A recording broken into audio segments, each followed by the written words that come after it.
वंदे पुरुषोत्तमम। आज हम प्रभु के अपरूप माधुर्य का वर्णन, स्वयं प्रभु अपने रूप का वर्णन कर रहे हैं। वास्तव में कभी कभी हम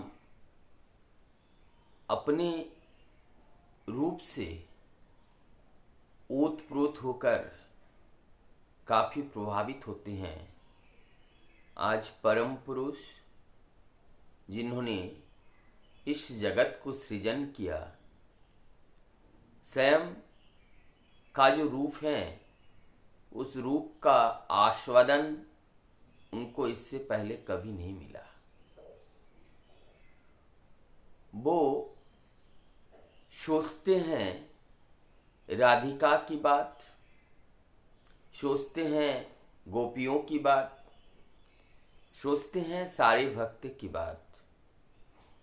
वृंदावन में भगवान श्री कृष्ण हर जगह गोपियों के साथ, अन्य भक्तों के साथ लीला करते हैं और सभी गोपियों के वियोग के बारे में भी वो सुनते हैं और भक्त की जो करुणा है, भक्त की जो प्रेम है, उस प्रेम मूर्छना के बारे में भी भगवान ने कई बार सुना है।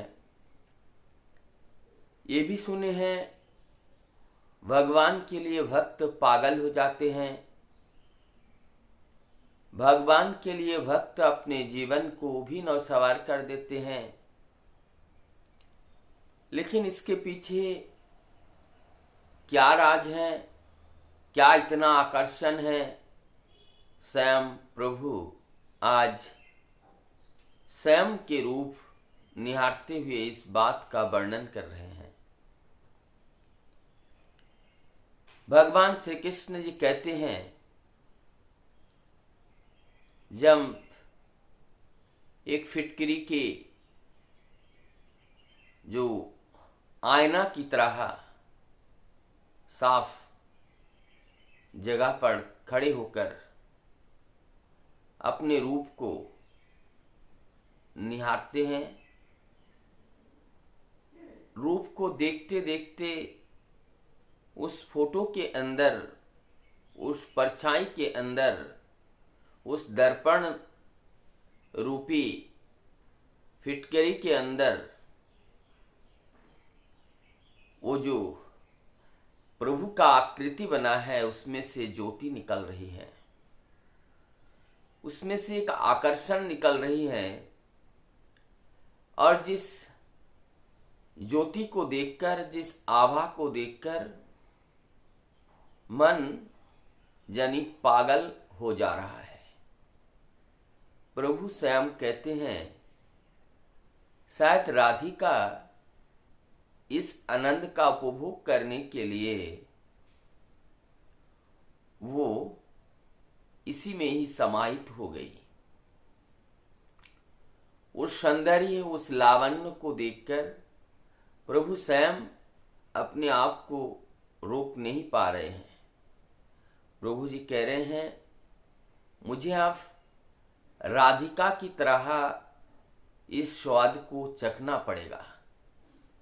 जब हम राधिका की तरह इस स्वाद को चखेंगे, उपभोग करेंगे, तो वास्तविक आनंद को हम प्राप्त कर सकते हैं। प्रभु यहाँ रुके नहीं, उस दृश्य को देखकर, उस विहंगम रूप को देखकर मुझे चुंबन लेने का मन कर रहा है। लेकिन ये सब कैसे संभव?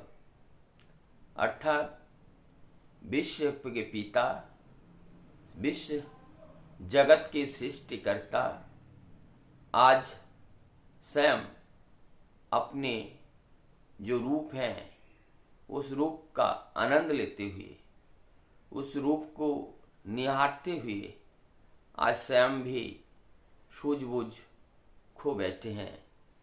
और उनकी ये जो आकर्षणीय मूर्ति हैं वो स्वयं ही इतना आकर्षण है, ये स्वयं ही सोचे भी नहीं, विचार भी किए नहीं, क्यों इतने लोगों का आकर्षण का केंद्र हैं। प्रभु युग युग में आते हैं, ऐसा ही आकर्षणीय मोहनीय मोहिनी रूप को धारण करके वो आते हैं।